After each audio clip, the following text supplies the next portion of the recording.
क्या मध्य प्रदेश में विलुप्त होती बैगा जनजाति के उत्थान के लिए बना बैगा प्रोजेक्ट फेल हो गया है?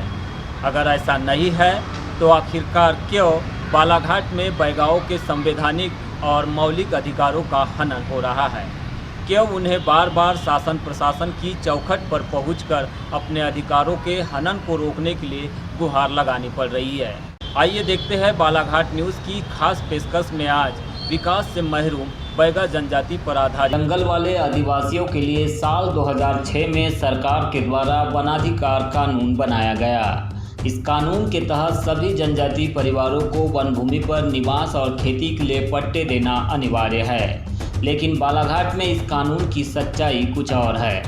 यहाँ अधिकांश आदिवासियों के पास वन भूमि के पट्टे नहीं है। खासकर विशेष संरक्षित जनजातियों में शुमार बैगा जनजाति के परिवारों को इस कानून का आज तक कोई विशेष लाभ नहीं मिला। लिहाजा आज भी वे कब्जेदार भूमि पर ही खेती कर अपना गुजारा कर रहे हैं। पट्टे नहीं होने से प्रधानमंत्री किसान सम्मान निधि और मुख्यमंत्री सम्मान निधि का लाभ भी इन बैगाओं को नहीं मिल रहा है। किसान सम्मान निधि योजना का नाम सुने हो? 2000 रुपये खाते में आते हैं, सुनने में आया है। मोर पास जमीन नहीं है सर। जमीन नहीं है? हाँ, तो फिर कहाँ पर करते हो खेती? अरे वही फारिज घाट के जंगल में। अच्छा, कब्जा करके करते हो? हाँ, कितने साल से रहते हो आप लोग? आप लोग मेरा 2 पीढ़ी हो गया।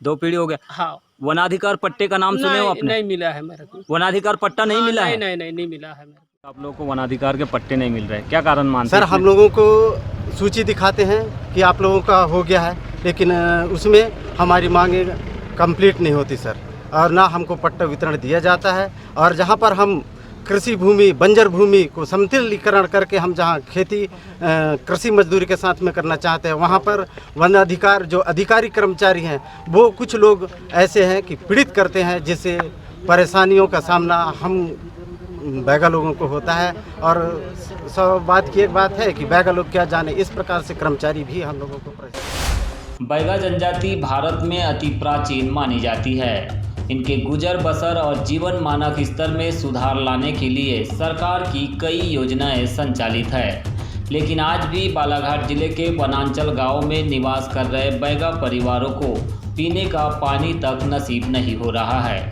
बैगा टोला, फारम, चुका टोला, भरवा टोला और कोरका बोंदारी, सायर संदूका, नरपी, हर्रा टोला, कंदई ऐसे दर्जनों गाँव है जहां प्रशासन ने इन परिवारों तक पानी पहुंचाने के लिए अभी तक कोई ठोस कदम नहीं उठाए हैं। नतीजतन आज भी बैगा जनजाति के परिवार नदी नाले का पानी पीने मजबूर है। पानी लाते हो? हाँ, थकान नहीं भरती आप लोगों को? तब मोर से कहाँ से गंजी में पानी रहती, कितने नीचे से लाते हो पानी?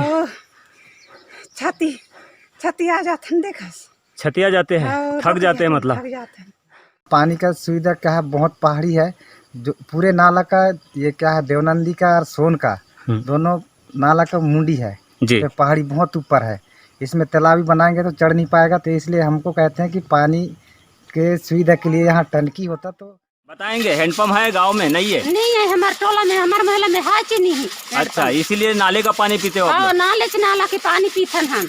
अच्छा अच्छा, तो पूरे आ जाते तो गंदा हो जाता है।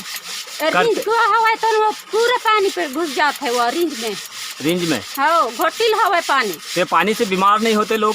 अब भाई ये बीमारी होता है साहब, कैसे करबो? तो पानी पीते हैं आप? हाँ। तकलीफ कितनी होती है? तकलीफ होती है? हाँ। कैसी तकलीफ होती है? आपके बच्चा कितने माह का है? बच्चा आपका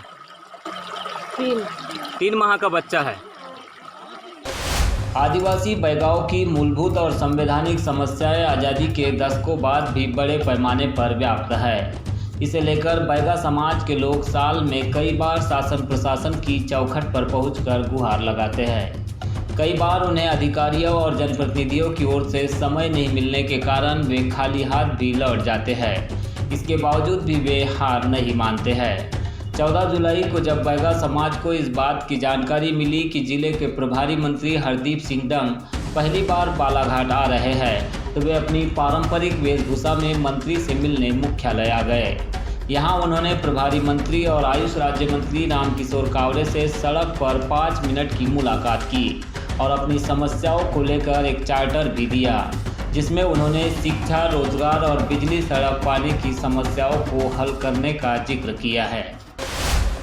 पट्टा आज देंगे कल देंगे, इस प्रकार के शासन से योजनाएं चलाई जा रही है, किंतु आज तक किसी को पट्टा वितरण नहीं किया गया है। तो हम शासन से ये चाहते हैं कि जो ज़मीन सरकारी है वो हमारी है, हमको अधिकार दिला जाए, मालिकाना बनाया जाए। जो शासन से योजनाओं का लाभ मिलता है वो नहीं मिलता है, और जहाँ पर हम वन अधिकार के क्षेत्र में जहाँ पर हम कब्जा किए हैं वहाँ पर हमको रिजर्व घोषित किया जाए। जैसे हम लोगों को दर्जा दिया जाता है, राष्ट्रीय मानव के रूप में जाना जाता है, लेकिन सरकार हमारी मांगे आज तक नहीं मानी। और इसलिए हम लोग आज माननीय प्रभारी मंत्री हरदीप सिंह डंग जी से मिले। जिले के प्रभारी मंत्री हरदीप सिंह डंग ने बैगा समाज की समस्याओं को सुनने के बाद कलेक्ट्रेट में बैठक ली। बैठक के उपरांत उन्होंने मीडिया से चर्चा की। उन्होंने बताया कि आज ही अधिकारियों को उनके द्वारा निर्देशित किया गया है।